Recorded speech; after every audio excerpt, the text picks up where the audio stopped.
The elderly grandmother sat in the same chair she had been using for so many years that even the fabric seemed to know her shape.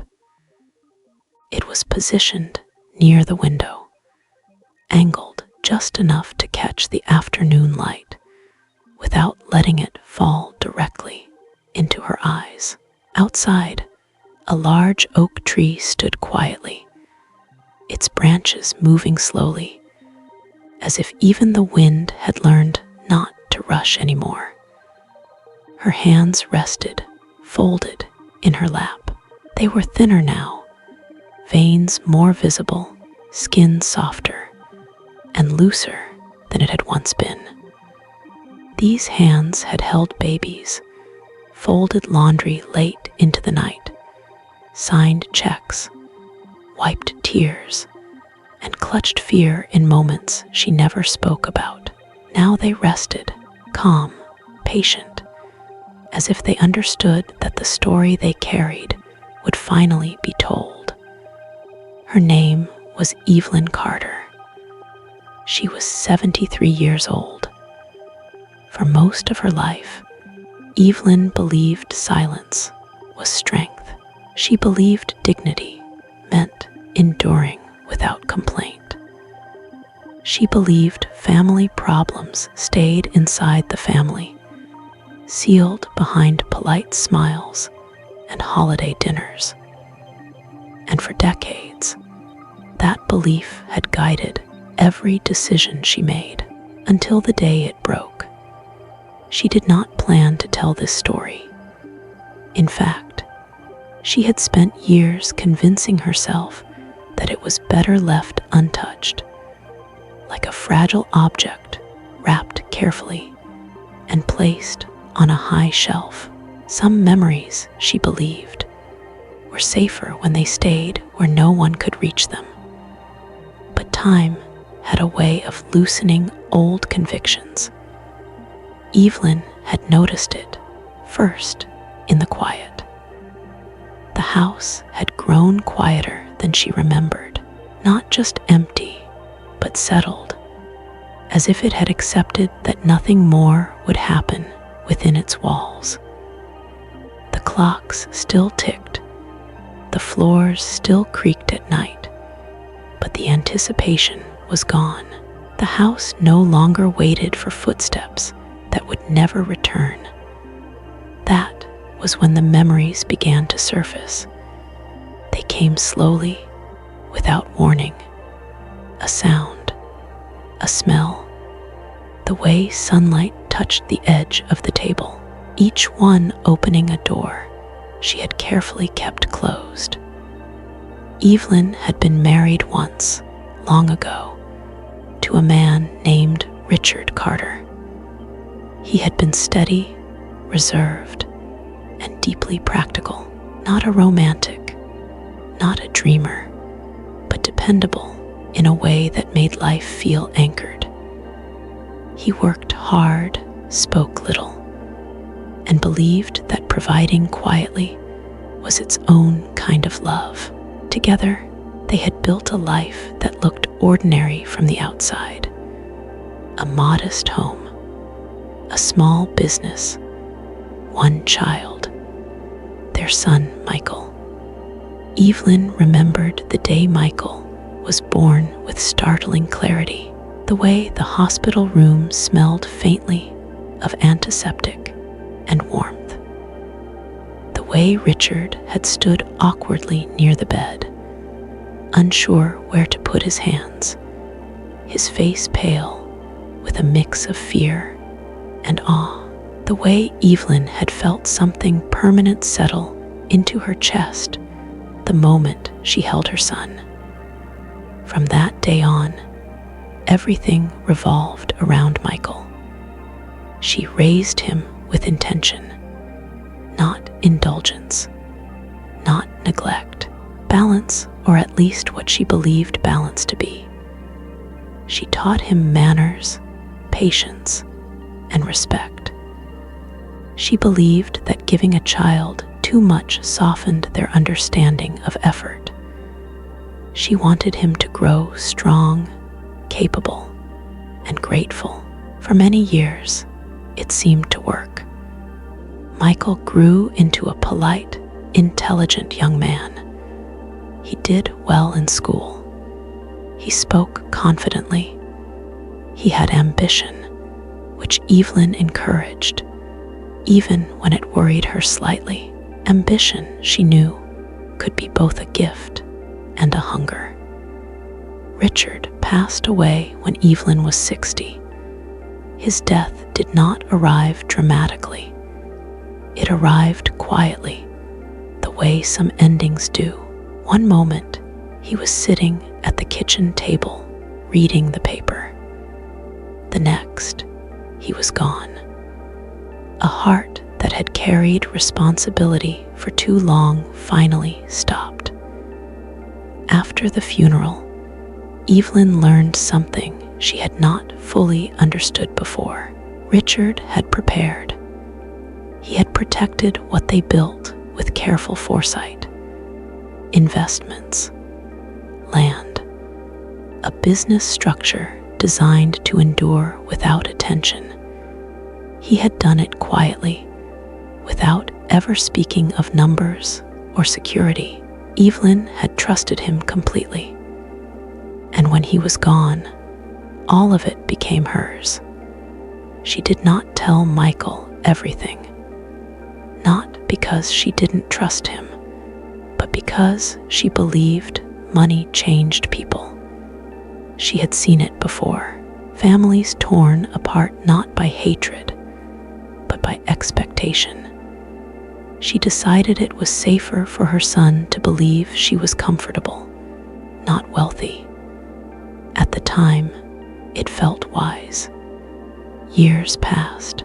Michael married Laura, a woman who appeared kind, organized, and ambitious. Evelyn welcomed her warmly. She believed that love, once given, should not be rationed. Laura was polite, attentive, and very interested in planning holidays, finances, futures. At first, Evelyn thought nothing of it. Then the questions began.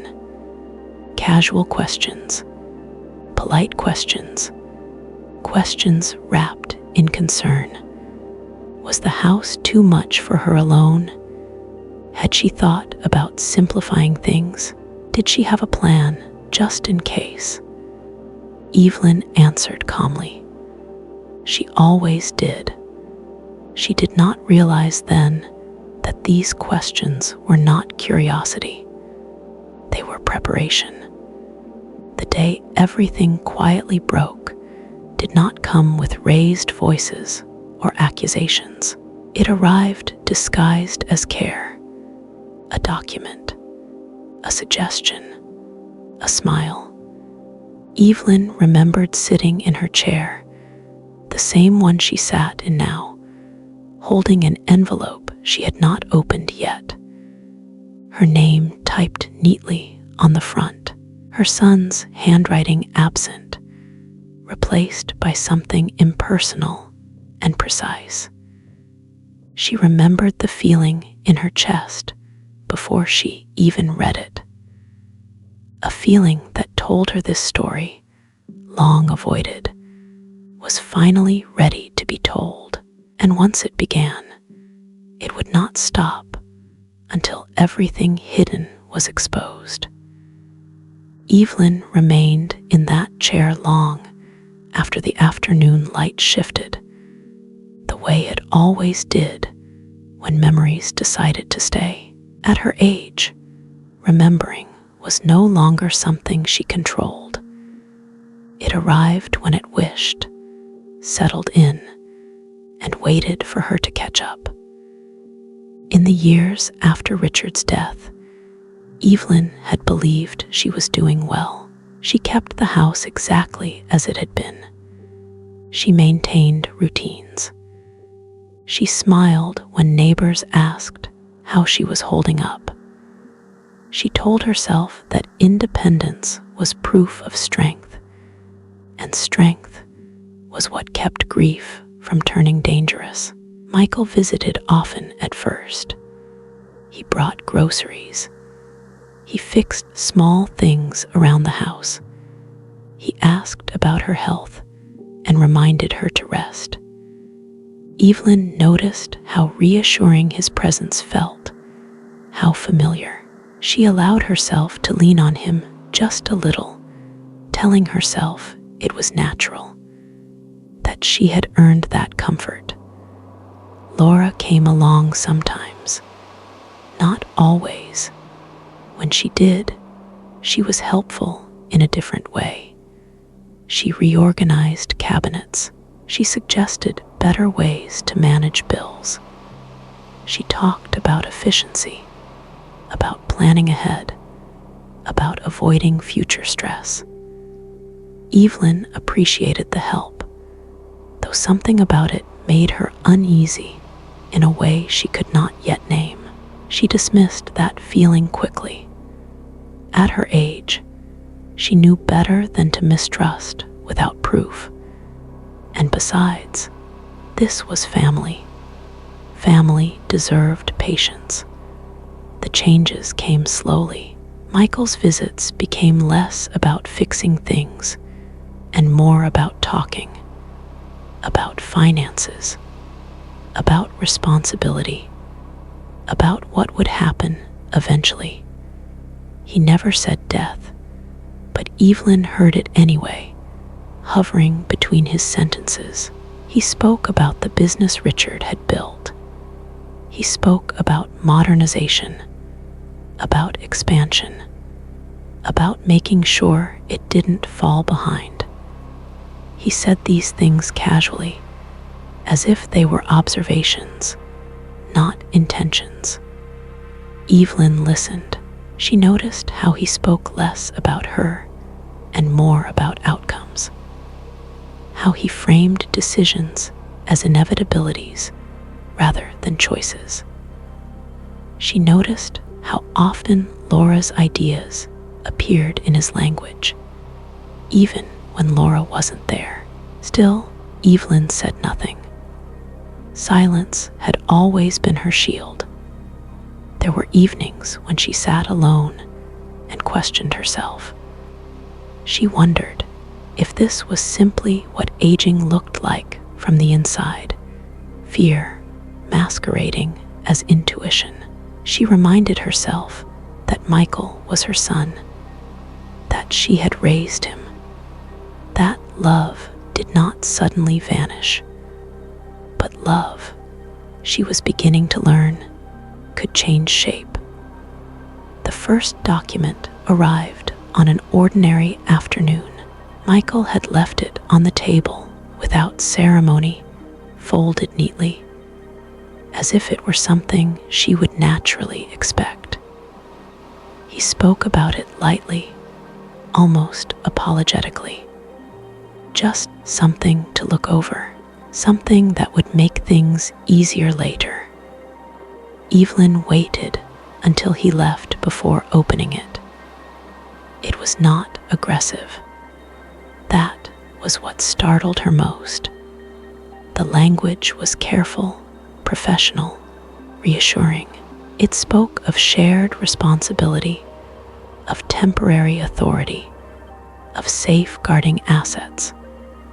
It did not accuse her of weakness. It simply assumed eventual compliance. Evelyn read it twice. She felt no anger. Not yet. What she felt was distance. For the first time, she understood that Michael was no longer speaking to her as a mother. He was speaking to her as a problem that would need managing. That night, she did not sleep. She lay awake, listening to the familiar sounds of the house, the hum of electricity, the quiet ticking of the clock in the hallway. These sounds had once comforted her. That night, they felt like witnesses. She thought about Richard, about the way he used to say that some people did not take things. They waited, until those things were offered out of exhaustion. Evelyn realized then that she was being waited out. The realization did not harden her. It steadied her, and the eyes that followed, she became more observant. She noticed how Michael's concern sharpened when she delayed decisions, how Laura's tone changed when Evelyn asked questions instead of agreeing. She noticed how both of them spoke about her future as if it were something happening to her, not something she was still living. Evelyn responded with politeness and time. She said she needed to think. She said she felt tired. She said she appreciated their concern. She said nothing that could be challenged. And quietly, she began to prepare. She returned to old records Richard had insisted on keeping. She read notes she had never needed before. She reminded herself of structures she had trusted without fully understanding. She did not feel clever. She felt responsible. Responsibility, she had learned, was love expressed without sentiment. One afternoon, Laura suggested bringing in an advisor, a neutral third party, someone to help Evelyn make informed decisions. The suggestion was framed as support. Evelyn recognized it for what it was: momentum. She agreed to consider it. That agreement changed everything. Michael became more confident. Laura became more direct. The patience they had once displayed thinned quickly. They believed they were close now, that the long wait was nearly over. Evelyn watched this shift with quiet clarity. She realized something important then. They were not waiting for her consent. They were waiting for her fatigue. And Evelyn Carter, sitting alone in her chair as the light faded once more, understood that if she did nothing, that fatigue would eventually come. But she also understood something else. She was not done living. And this story, the one she had never thought she'd share, was only just beginning to reveal its shape. Something inside her shifted. She had learned, over a lifetime, to recognize the difference between discomfort and truth. Discomfort asked to be soothed. Truth asked to be faced. For weeks after the document appeared on her table, she told herself that caution was not the same as suspicion. She reminded herself that Michael was her son, that Laura was part of her family now, that planning ahead was sensible at her age.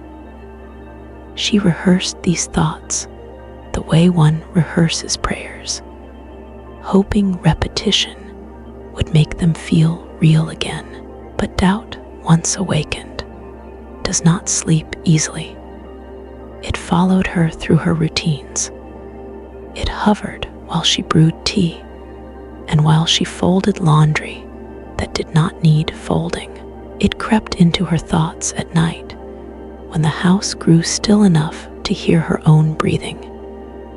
Doubt did not shout. It whispered, asking gentle questions she could not ignore. The first clear crack appeared in a moment, so small she almost missed it. Michael called one morning to ask about an account Evelyn had not mentioned in years. It was an old account, created decades earlier for convenience, something she had nearly forgotten herself. His tone was casual, almost curious, as if the question had come to him spontaneously. Evelyn answered carefully, offering nothing more than confirmation that the account existed and that it was inactive. She did not ask how he knew about it. She did not challenge the familiarity with which he spoke about it. But after the call ended, she sat very still. There were only two ways Michael could have known about that account. One was memory, the other was searching. Memory she could forgive. Searching she could not ignore. That afternoon, Laura arrived unexpectedly, carrying a folder and a smile that felt practiced. She spoke about paperwork that needed organizing, about being helpful, about wanting to ease Evelyn's burden. She placed the folder on the table and began flipping through its contents. Without asking, Evelyn watched her hands move, confident, unhesitating. These were not the hands of someone unsure of their place. These were the hands of someone who believed the place was already theirs. Something inside Evelyn tightened, then steadied. She asked Laura a simple question, not about the documents, about timing. She asked why these things felt urgent now. Laura paused, just for a moment, but it was enough. She spoke about unpredictability, about health, about not wanting to wait until things became complicated. She spoke with a warmth that felt rehearsed, words arranged carefully to sound caring rather than controlling. Evelyn nodded, and in that nod, she accepted something she had resisted for months. This was no longer about preparation. It was about control. That night, Evelyn did something she had not done since Richard was alive. She made a phone call she had been avoiding. She contacted the attorney Richard had trusted for decades, a man who knew the shape of their lives better than anyone outside the family. When she spoke, she did not dramatize. She did not accuse. She described facts, documents, questions, a growing sense that something was moving without her consent. The man listened quietly. When she finished, there was a pause on the line that felt heavy with recognition. He told her she was right to call. That confirmation did not feel like relief. It felt like grief finally given a name. Over the following days, Evelyn learned more than she wanted to know. Access points she had forgotten existed. Authorizations she had granted years earlier when trust felt permanent. Information that had been shared casually, never imagining it would be used strategically. The betrayal was not loud. It was thorough. Evelyn did not confront Michael, not yet. She understood something important then. Confrontation would only teach him to hide better. What she needed was clarity, not just for herself, but for the future she still intended to live. She agreed to meetings. She had no intention of rushing. She listened more than she spoke. She asked questions that sounded naive and offered answers that revealed nothing. She allowed Michael and Laura to believe their patience was paying off, and behind the scenes, she acted. She reorganized her affairs quietly. She tightened permissions. She documented every interaction. She learned how easily concern could be used as leverage, how quickly family language could be repurposed into legal language. What hurt most was not the manipulation itself. It was how easily it had begun. There was no single moment where Michael decided to betray her. There were only steps, small, reasonable steps, each one justified by fear, ambition, or convenience, each one made easier by Evelyn's trust. She thought back to Michael as a child, standing in the doorway of her bedroom late at night, afraid of something he could not name. She remembered how she had always opened the door, always made space, always believed that presence could solve anything.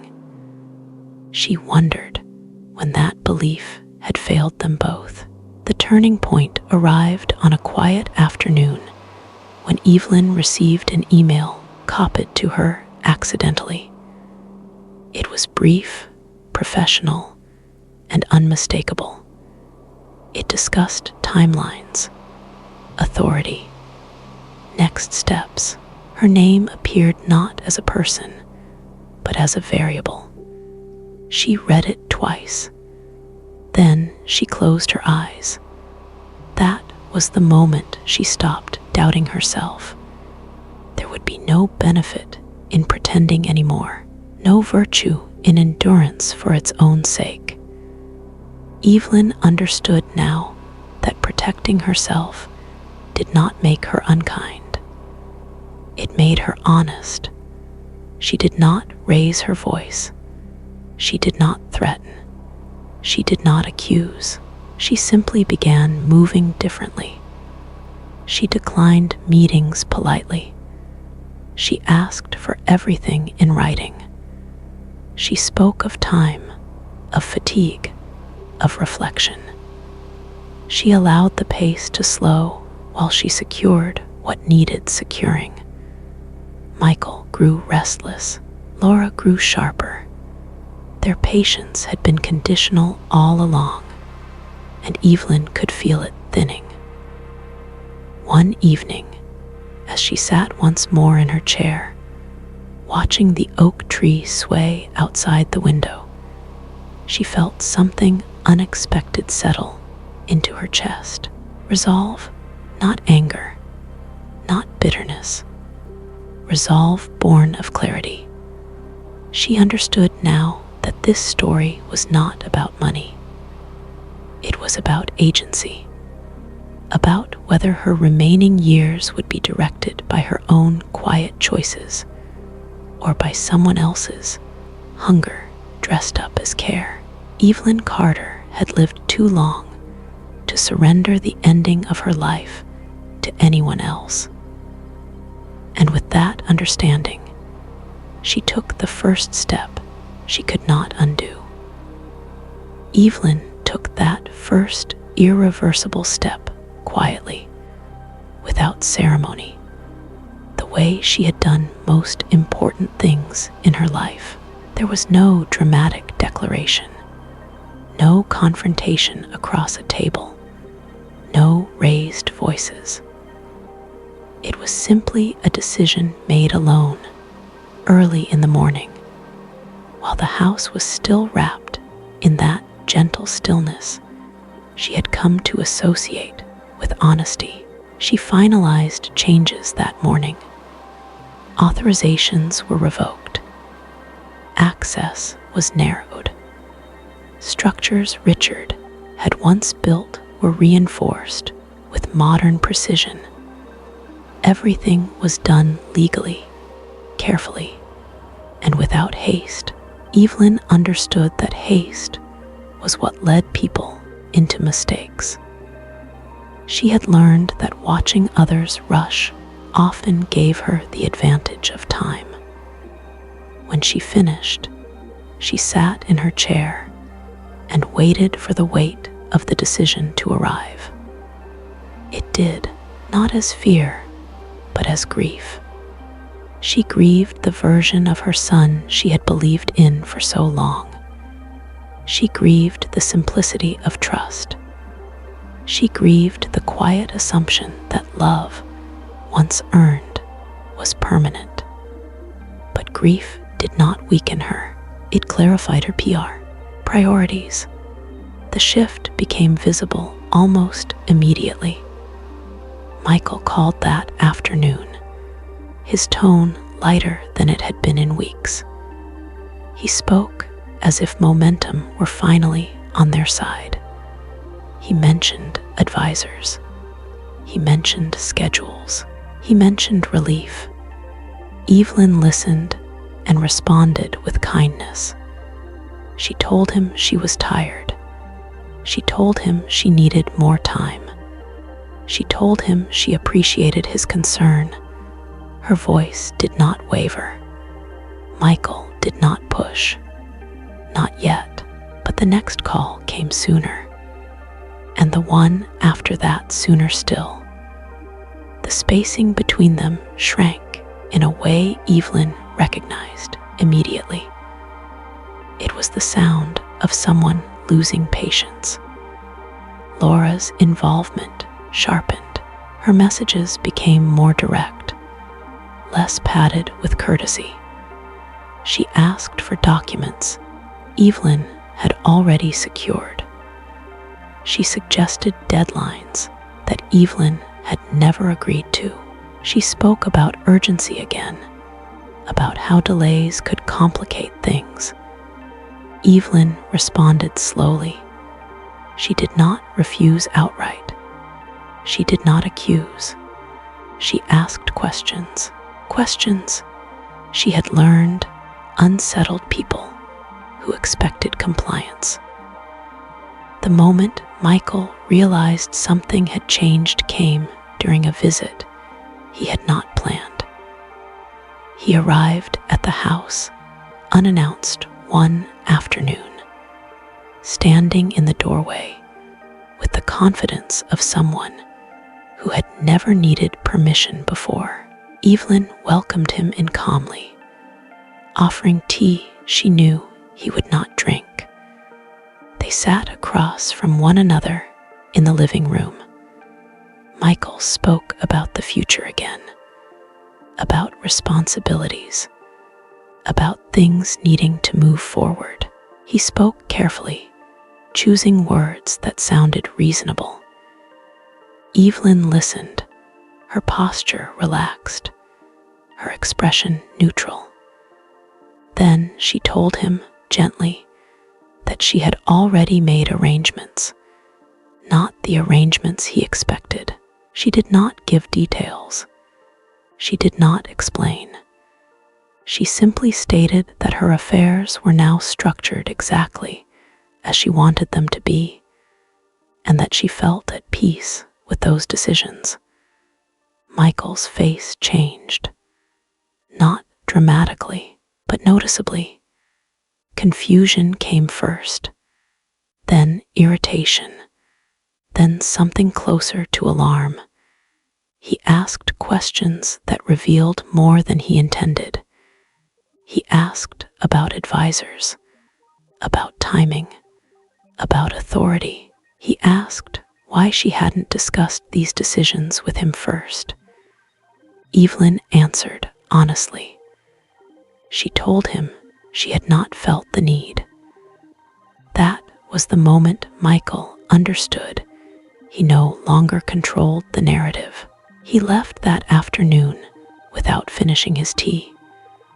The calls stopped for several days. When they resumed, the tone was different. Concern hardened into insistence. Patience gave way to pressure. Laura began speaking about legal clarity, about protections, about misunderstandings that could be resolved with the right documentation. Evelyn heard the shift clearly now. They were no longer asking. They were positioning. The conflict that followed did not explode. It crept. Michael questioned Evelyn's memory in small ways.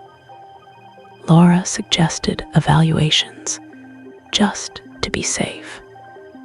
They spoke about her age more openly now, as if naming it would weaken her position. Evelyn felt the sting of that more sharply than anything else. She had lived independently for years. She had managed complexity quietly. And now her competence was being reframed as fragility. That evening, as she sat once more in her chair, the oak tree outside moving gently in the wind, Evelyn acknowledged something she had been resisting. This was no longer a misunderstanding that could be softened with time. It was a power struggle, and Michael and Laura had decided they were willing to redefine her as incapable if it served their goals. Evelyn did not panic. She prepared. She documented everything, every call, every message, every suggestion framed as concern. She ensured witnesses existed, not loudly, but reliably. She understood now that truth needed structure to survive confrontation. The first open challenge came in the form of a letter. Formal, professional, polite. It questioned Evelyn's recent decisions. It expressed concern about her capacity. It requested review. Evelyn read it carefully, then placed it on the table beside her chair. She felt no anger, only certainty. She understood then that this story, the one she never thought she'd share, had crossed into a place where silence would no longer protect anyone. And if the ending was going to belong to her, she would have to stand fully in it, even if it meant standing alone. The confrontation Evelyn never wanted did not arrive with shouting or slammed doors. It arrived wrapped in formality, delivered through envelopes and carefully chosen words, the kind designed to sound reasonable while doing something cruel. The letter on the table beside her chair was followed by another, then a third. Each one spoke of concern. Each one questioned her judgment just a little more than the last. Each one suggested solutions that would conveniently place decisions back into Michael's hands. Laura's influence was unmistakable now, woven into the phrasing, the urgency, the insistence on timelines. Evelyn read them all slowly. She noticed how none of the letters asked how she felt. They asked what she intended to do. They asked when she would cooperate. They asked how quickly things could be resolved. She realized then that whatever love Michael still felt for her had been crowded out by something louder. Fear, perhaps, or entitlement, or the simple belief that time was on his side. He had miscalculated. Evelyn agreed to meet. She did not do it out of hope. She did it out of necessity. She understood that silence had reached its limit, and clarity required presence. They met in her living room, the same space where Michael had once sprawled on the floor as a child assembling puzzles with the patience he no longer possessed. The furniture was unchanged. The memories were not. Michael arrived tense. Laura arrived composed. Evelyn greeted them calmly and took her seat in the chair by the window. The oak tree outside stood steady, indifferent to the tension inside the room. She found comfort in that. Michael spoke first. He framed the meeting as concern, as confusion, as worry about miscommunication. He spoke about responsibility again, about the burden of watching her handle everything alone. He spoke as if the previous months had not happened. Laura followed, her voice smooth, her words precise. She spoke of safeguards, of legal clarity, of how difficult it was to navigate uncertainty when emotions were involved. She spoke as if Evelyn's emotions were the obstacle, not their actions. Evelyn listened without interrupting. When they finished, she did not respond immediately. She allowed the silence to stretch. Silence, she had learned, unsettled people who expected reassurance. Then she spoke. She did not accuse them of greed. She did not list their actions. She did not raise her voice. She spoke about trust. She spoke about how trust, once broken, did not shatter loudly. It eroded quietly, grain by grain, until what remained could no longer support weight. She spoke about how difficult it was to recognize betrayal when it wore the language of care. She told Michael that she knew he had accessed information she had not shared. She told Laura that she recognized the difference between support and strategy. She told them both that concern did not grant authority. Michael reacted first. His composure slipped. His words sharpened. He questioned her decisions openly now. He spoke about age, about risk, about how difficult it would be if something happened suddenly. He spoke about what he believed was inevitable. Evelyn felt something settle in her chest then, not fear, not sorrow, but finality. She realized that Michael no longer saw her as a person with agency. He saw her as a variable in a plan that needed resolving. Laura stepped in, her tone firmer now. She spoke of legal options, of evaluations, of steps that could be taken if cooperation failed. The implication was clear. They believed pressure would bring compliance. Evelyn stood slowly. The movement surprised them. She had been seated, contained, patient for so long that her rising felt like a shift in gravity. She told them she would not be evaluated. She told them her decisions were final.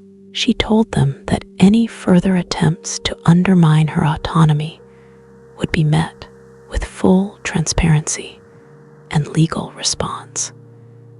She did not threaten. She stated facts. Michael's expression changed again, this time to something closer to disbelief.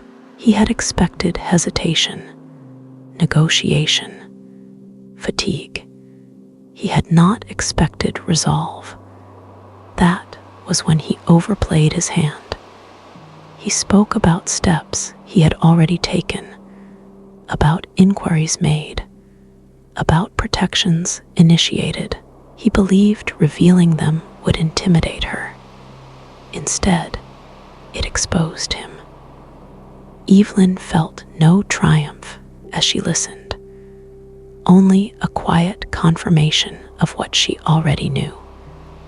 She told him calmly that she was aware of those steps, that she had anticipated them, that she had documented everything, that she had ensured her position was protected long before this conversation took place. She told him she loved him, and then she told him that love did not mean surrender. The room fell silent. Laura said nothing now. Michael stared at the floor. Evelyn felt the weight of the moment press against her ribs. This was the line she could not uncross. This was the end of the version of their relationship that had survived on unspoken assumptions. Michael stood to leave. At the door, he hesitated, as if waiting for Evelyn to soften, to call him back, to undo what had just been said. She did not. When the door closed, the sound echoed through the house more loudly than she expected. Evelyn returned to her chair and sat down slowly. Her hands trembled slightly, not from fear, but from release. She had said what needed saying. She had stood where she needed to stand. The cost arrived almost immediately. Michael did not call. Laura did not write. Weeks passed in silence, heavy enough to feel physical. Evelyn mourned then, not the loss of contact, but the loss of illusion. She mourned the idea that love alone could bridge differences of intention. She mourned the years she would now live knowing that the person she had raised was capable of seeing her as an obstacle. And yet, beneath the grief, something else took root. Peace, not comfort, not happiness, but the quiet peace of alignment. Evelyn Carter had chosen herself. And though the truth had finally stepped into the light, she knew the hardest part still lay ahead, not confrontation, not protection, but learning how to live fully in the aftermath. After Michael and Laura disappeared from her days, Evelyn discovered a kind of quiet she had never known before. It was not the peaceful quiet she had learned to enjoy after Richard's death, the kind filled with routine and memory. This was different. This quiet had weight.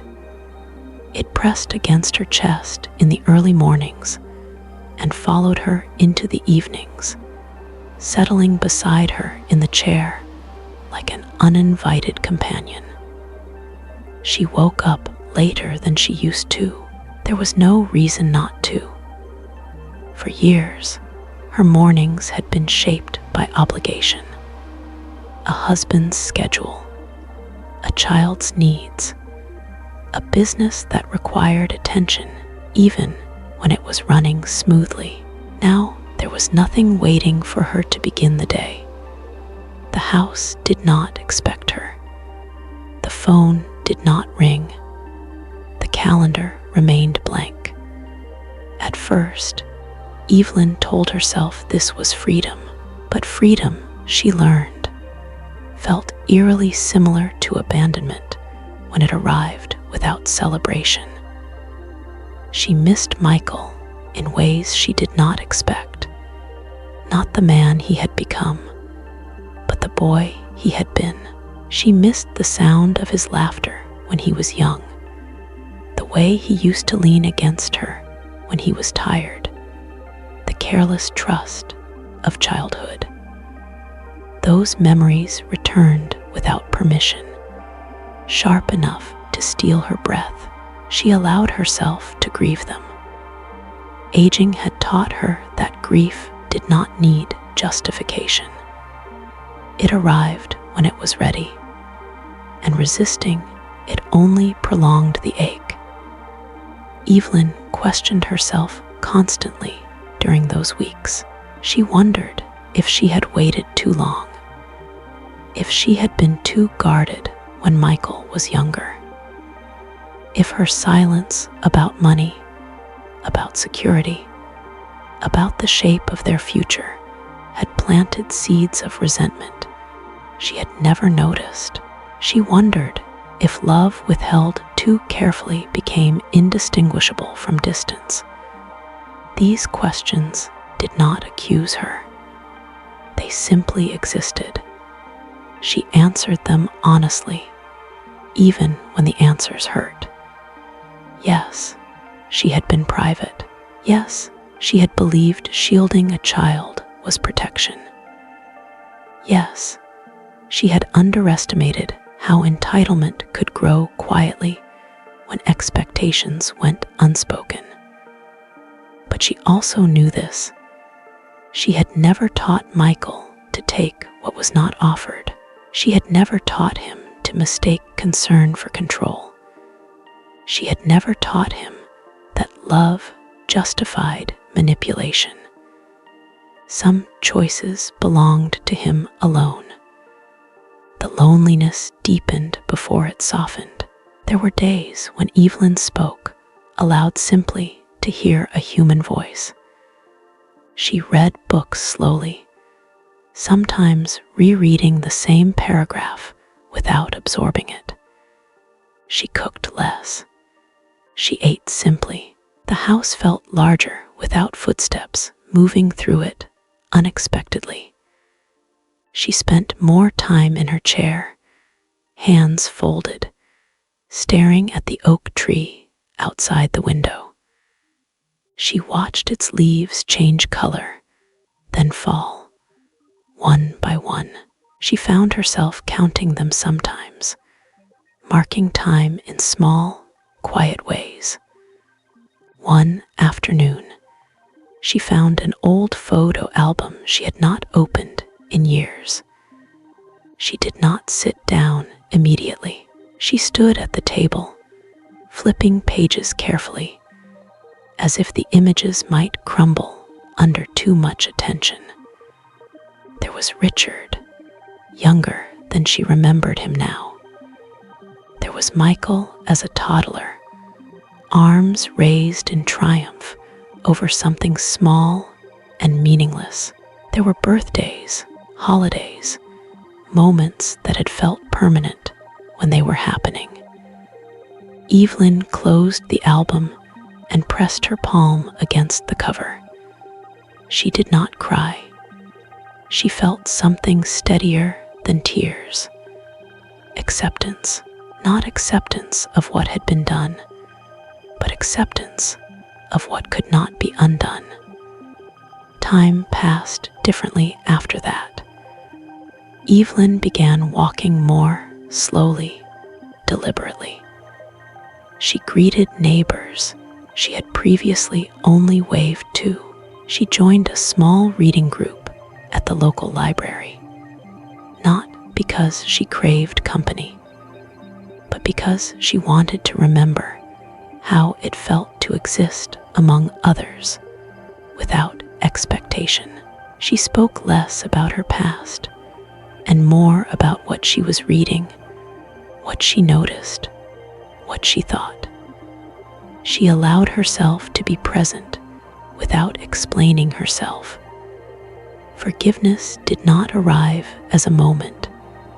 It arrived as a practice. Some days, Evelyn felt open toward Michael. She imagined what fear must have driven him, what pressure he might have felt, how easily ambition could masquerade as responsibility. On other days, she felt nothing but distance. Both states felt honest. She stopped forcing resolution. Late one evening, months after the confrontation, Evelyn found an envelope in her mailbox. It was handwritten. She recognized Michael's writing immediately, even before she read his name. Her chest tightened, not with hope, but with caution. She brought the letter inside and placed it on the table beside her chair.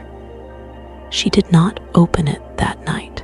She sat with it instead, watching the light fade, listening to the familiar sounds of the house.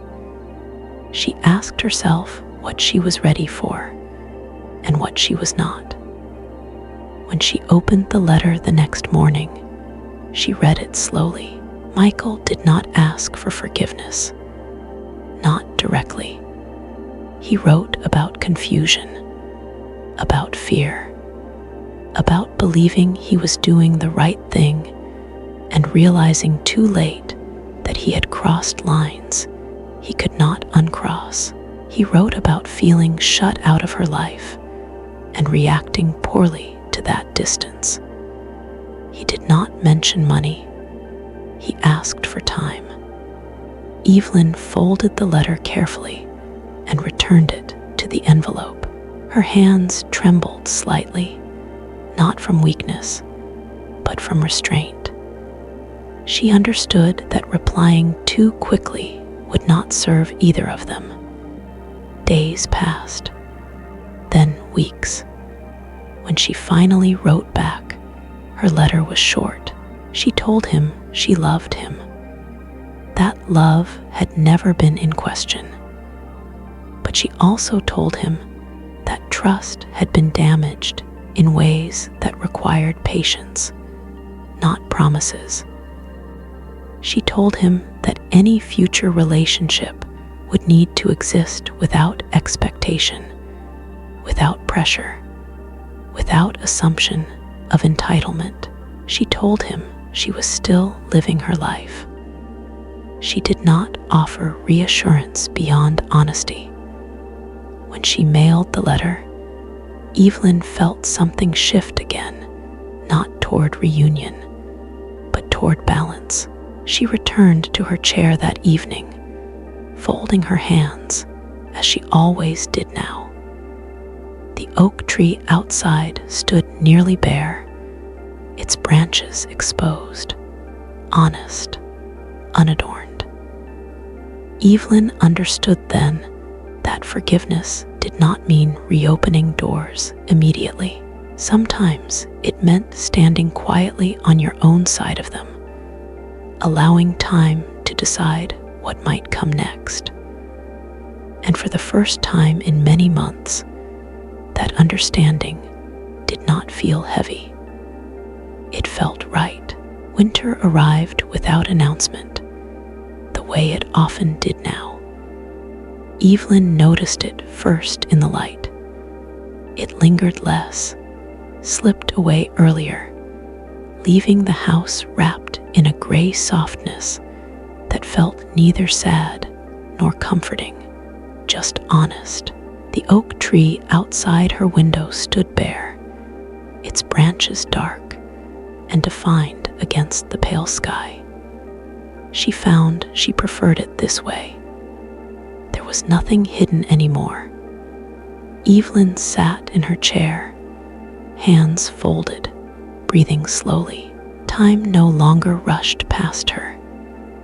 It moved at a pace that felt intentional, as if it, too, had grown tired of hurrying. After sending her letter to Michael, she did not wait for a response. Waiting, she had learned, was another form of surrender. Instead, she turned inward, toward the life that still belonged to her. She began writing, not letters meant to be sent, but pages meant to be kept. She wrote in the mornings, when her mind felt clearest, sitting at the small desk Richard had once used for bills and notes. Her handwriting leaned more than it used to, but the words came steadily. She wrote about her childhood, about learning early that love was something you showed through action rather than speech. She wrote about Richard, his steadiness, his quiet humor, his belief that preparation was the truest form of care. She wrote about motherhood, not in celebration and not in regret, but in truth. She wrote about the fear of raising a child in a world she could not control, about the choices she had made to protect Michael, and the ways protection had perhaps turned into distance. She did not excuse herself. She did not condemn herself. She wrote as someone finally willing to see the whole picture without flinching.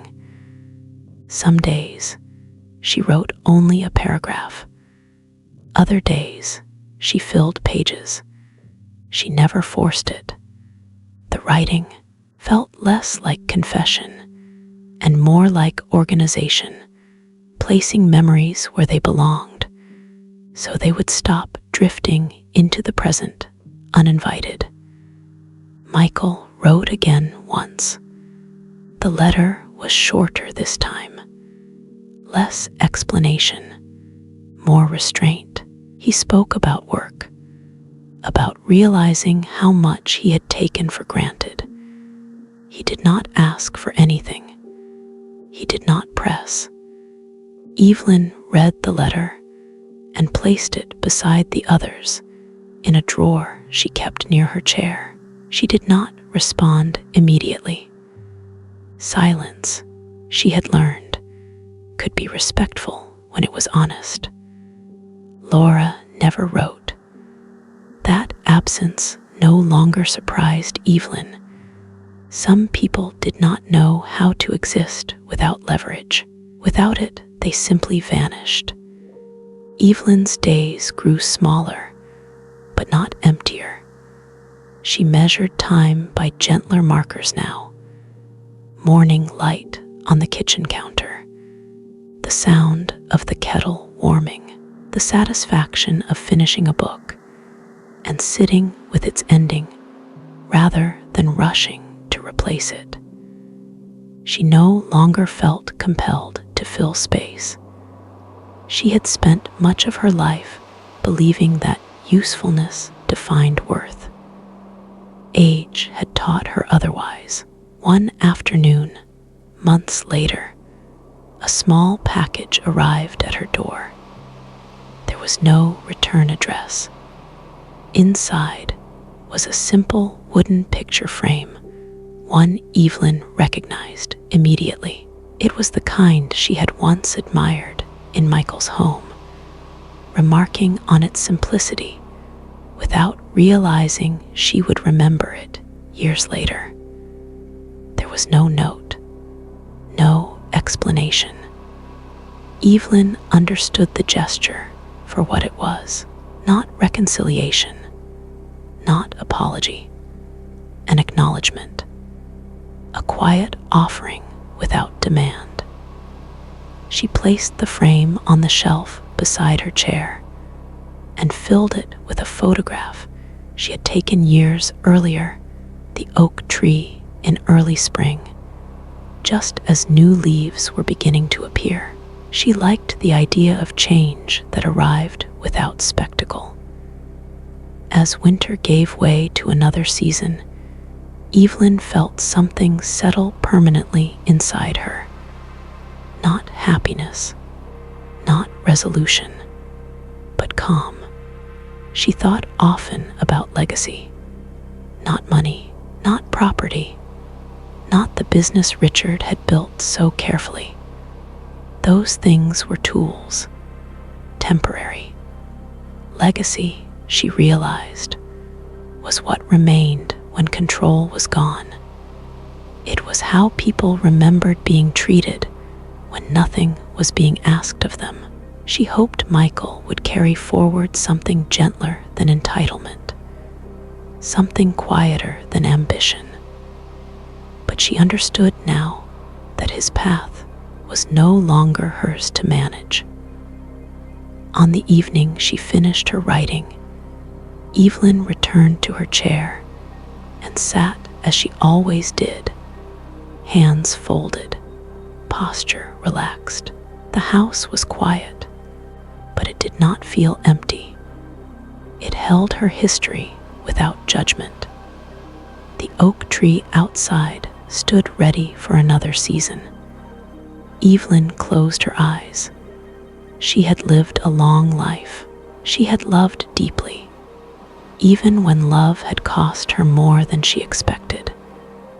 She had chosen truth over comfort, dignity over control, peace over fear. And in the stillness of that familiar room, she felt something rare and precious take its place. Not forgiveness, not forgetting, but acceptance. The kind that allows a story to end, not because everything was fixed, but because nothing more needed to be hidden. And for the first time, Evelyn Carter knew that the story she never thought she'd share had given her something she had not expected at all: freedom. After Evelyn believed the story had ended, she discovered that life still had a way of unfolding quietly, without asking permission. Peace, she learned, was not a destination reached once and held forever. It was something that revealed itself in small, ordinary moments, often when she was not looking for it. Spring arrived gently that year. The oak tree outside her window filled itself with leaves so slowly that Evelyn barely noticed the change, until one morning, the branches no longer looked bare. She sat in her chair and watched sunlight filter through green for the first time in months. The sight surprised her with its simplicity. She realized then that she had survived something she once believed would undo her. The days no longer felt heavy, they felt deliberate. Evelyn settled into routines shaped entirely by choice. She woke when her body told her to, not when obligation demanded it. She lingered over breakfast. She read the paper without skimming. She allowed silence to exist without rushing to fill it. She noticed how much energy she had spent over the years managing the emotions of others, anticipating needs, softening truths, avoiding discomfort. Now that energy returned to her slowly, like breath after being held too long. There were moments when Michael crossed her mind unexpectedly, not sharply anymore, not with anger or longing, just as a presence that existed somewhere else now, separate from her daily life. She wondered sometimes what lessons he was learning in her absence, whether distance had clarified things for him as it had for her. She did not reach out. Peace, she understood, did not require constant checking. One afternoon, Evelyn visited the small cemetery where Richard was buried. She went alone, walking carefully, aware of her body's limits without resenting them. She stood beside the grave longer than she had planned, not speaking, not praying, simply standing. She thought about the life they had built together, about how much of it had been shaped by quiet decisions rather than grand ones. She felt grateful not for how it ended, but for how it had been lived. As she turned to leave, she felt no urge to say anything aloud. Some conversations no longer needed words. The writing continued, though less frequently now. Evelyn no longer felt compelled to organize her memories. They had settled into place on their own. When she did write, it was about the present, about noticing, about how aging had sharpened her appreciation for things she once rushed past. She wrote about how strength looked different now. Strength was not endurance without complaint. It was discernment. It was knowing when to step back and when to stand firm. It was recognizing that love did not require self-erasure. Friends noticed the change in her, even if they could not name it. They commented on how calm she seemed, how steady. Evelyn smiled politely and said little. She had no interest in explaining peace. It felt personal, almost private. There were still difficult days. Days when old fears resurfaced. Days when regret whispered that things might have been different. Evelyn did not fight those thoughts. She let them come and go, the way one lets weather pass through a landscape without trying to control it. She trusted herself now. That trust had been hard-earned. One evening, as she sat in her chair watching dusk gather, she realized something that surprised her. She was no longer waiting for anything. Not reconciliation, not apology, not closure. Her life felt complete enough as it was.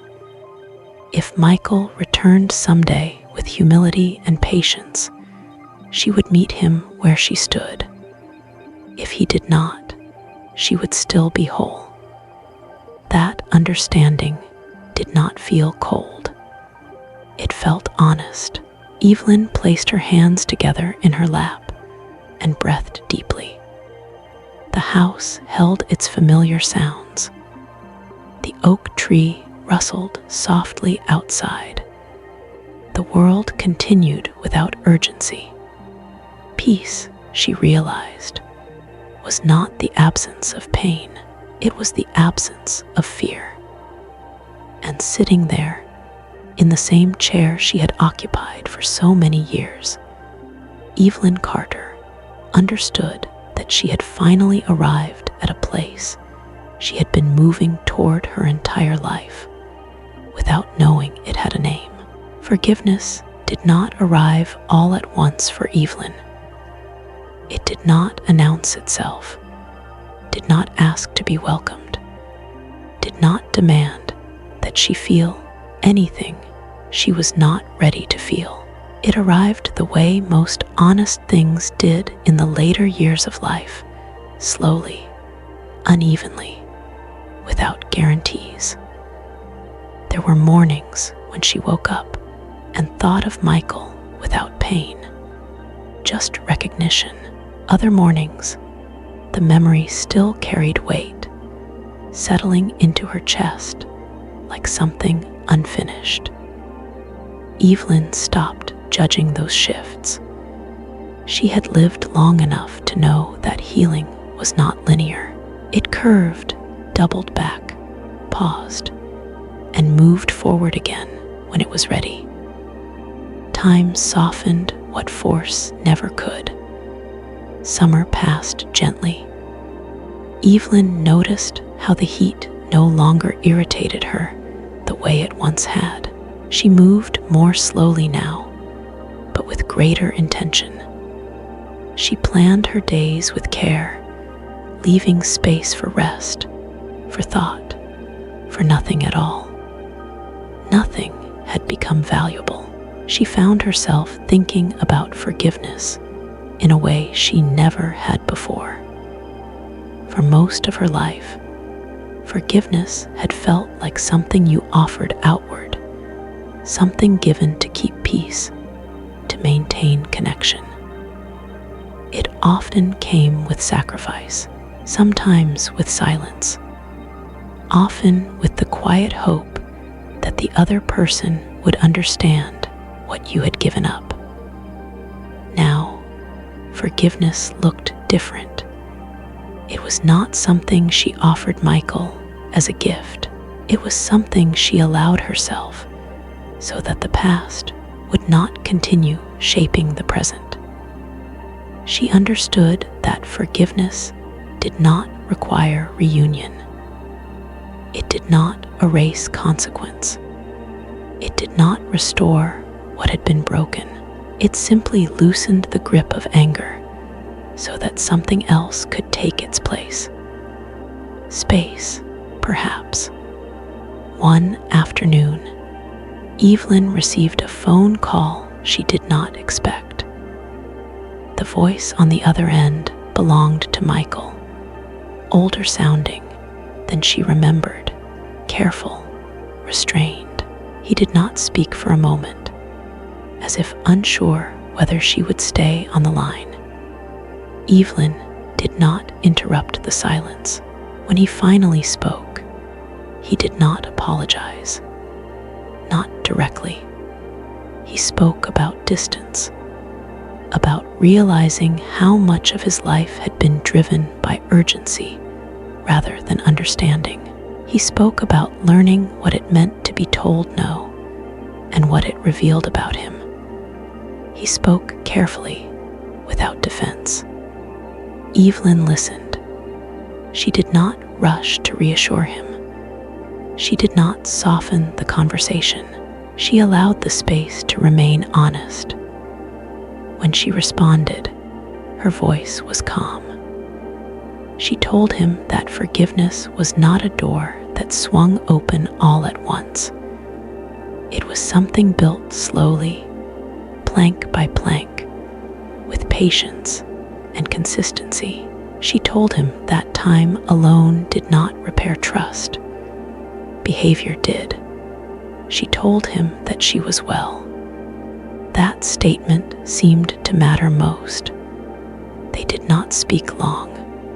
They did not make plans. They did not revisit details that would only reopen wounds. When the call ended, Evelyn remained seated, breathing steadily, aware of her body, her surroundings, the moment she occupied. She felt no rush of relief. She felt something quieter, recognition. Michael was no longer a figure defined solely by betrayal. He was a man learning, perhaps late, perhaps imperfectly, what accountability felt like. Whether that learning would continue was no longer something Evelyn needed to manage. She trusted time to do what it always did, reveal patterns. As autumn returned, Evelyn noticed how naturally reflection now fit into her days. She did not resist it. She welcomed it. She spent evenings thinking not just about what had been lost, but about what had been gained through loss. She had gained clarity. She had gained self-trust. She had gained the freedom to shape her remaining years without apology. Second chances, she realized, did not always arrive as reunions or reconciliations. Sometimes they arrived as quieter opportunities, the chance to live differently, to respond with wisdom instead of reflex, to choose peace where once there had been fear. Evelyn felt grateful for that chance. She did not know how many years remained.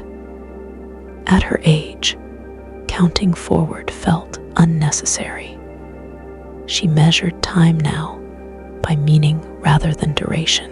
She spent more evenings in her chair, hands folded, watching the light fade and return.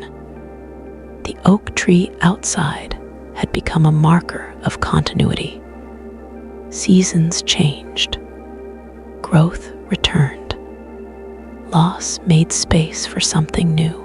Evelyn understood now that her story was not defined by betrayal, but by how she had met it, with restraint, with dignity, with the courage to stand alone when standing together required self-erasure. And as those realizations settled fully into her, she sensed that the end of the story, the true ending, was near. Not as an ending of life, but as an ending of telling.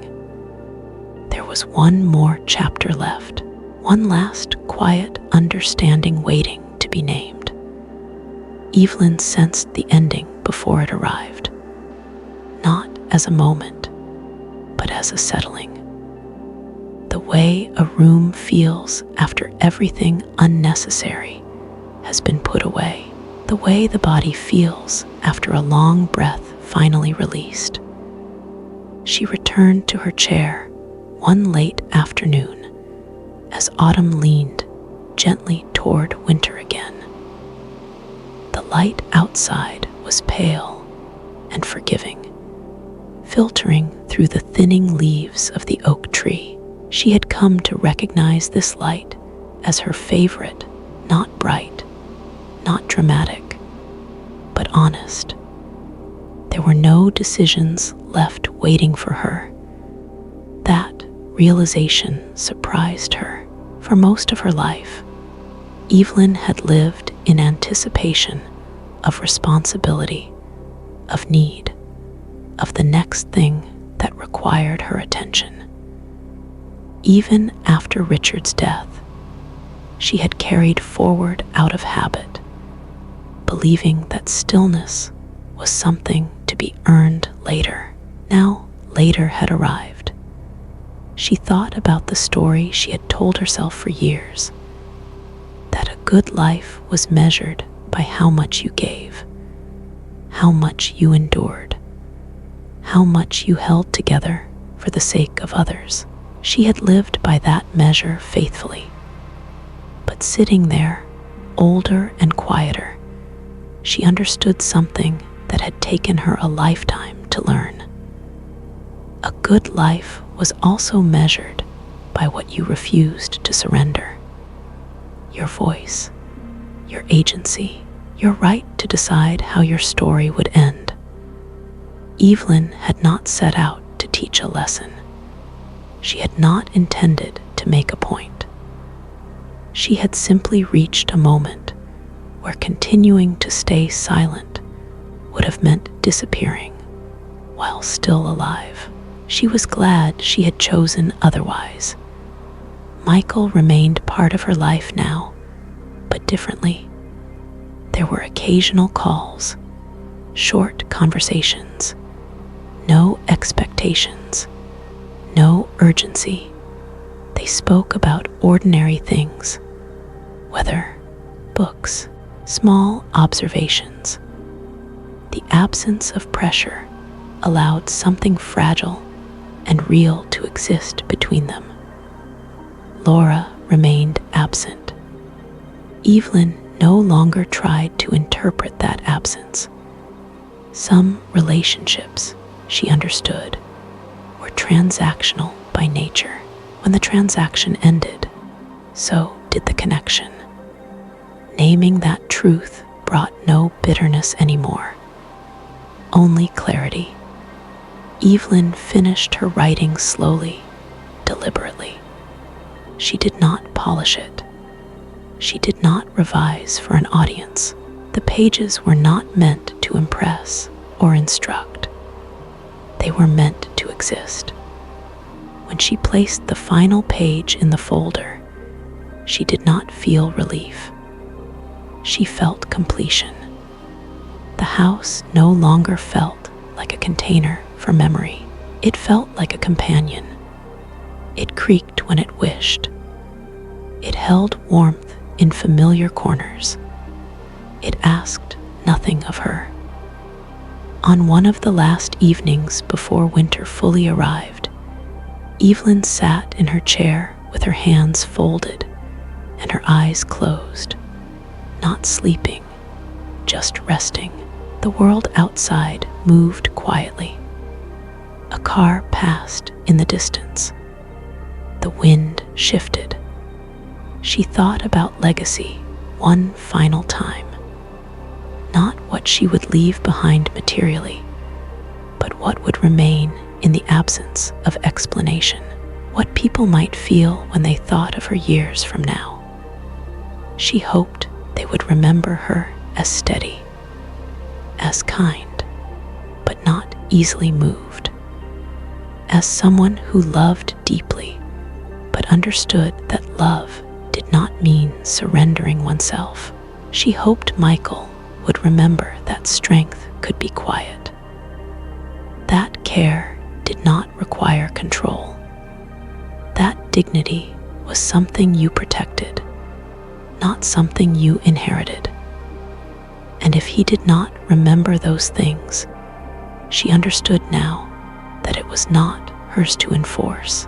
The story she never thought she'd share had done what it needed to do. It had returned her to herself. Evelyn opened her eyes and looked once more toward the window. The oak tree stood firm, bare now, unadorned, unchanged by the seasons that had passed through it. She felt no fear of what remained ahead, only readiness, not for an ending, but for whatever quiet continuation life still offered. And as the light faded gently from the room, Evelyn Carter sat in the same chair she had occupied for so many years, at peace not because everything had been resolved, but because nothing important was being denied anymore. The story did not close. It rested, and that, she knew, was enough. After the story rested, life continued in the way it always had, without ceremony, without explanation. Evelyn did not feel the need to add anything more, and yet she noticed that something subtle had changed. The quiet no longer asked questions. It answered them. Winter settled fully. Snow arrived once lightly, then again with more intention. From her chair, Evelyn watched the world simplify. Lines softened, distances shortened. Even sound seemed to move more slowly. She found comfort in how little was required of her now. She kept the same routines, but they felt lighter. Tea in the morning, a walk when the weather allowed, reading in the afternoon, writing only when a thought felt worth keeping. She did not measure progress anymore. She measured presence. Michael called occasionally. Sometimes weeks passed between conversations. Sometimes only days. The calls were brief, unadorned, honest in their restraint. There was no effort to reclaim the past, no pressure to define the future. Evelyn appreciated that. It allowed something fragile to exist without being tested. She noticed that when she spoke now, she chose her words more carefully, not out of fear, but out of respect for herself. She no longer explained decisions that belonged to her alone. She no longer softened truths that did not need softening. That, she realized, was a kind of freedom she had never allowed herself before. One afternoon, while sorting through a drawer near her chair, Evelyn found a small object she had forgotten, a key Richard used to keep on his ring, worn smooth with time. She turned it over in her hand, feeling its weight. It no longer opened anything important. The lock it belonged to had been replaced years ago. Still, she kept it. Some things did not need purpose to have meaning. As the months passed, Evelyn felt no urgency to mark time. Birthdays came and went quietly. Holidays were simpler now. She declined invitations she did not want and accepted those she did without guilt.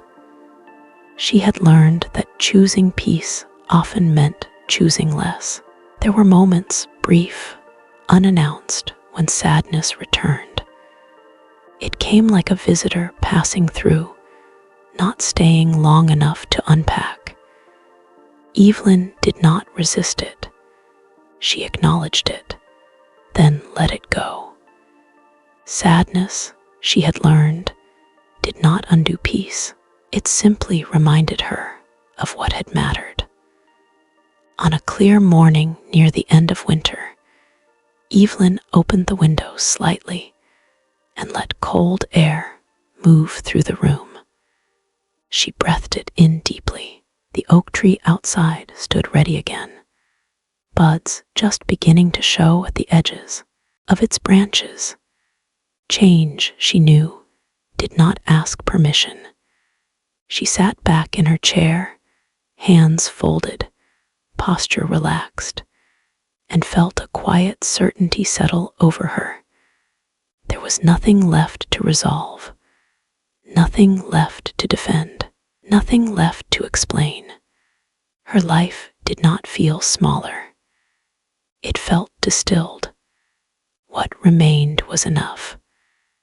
And in that stillness, unremarkable, unrecorded, deeply her own Evelyn Carter lived on, not waiting, not looking back, simply present in the quiet she had finally learned to trust.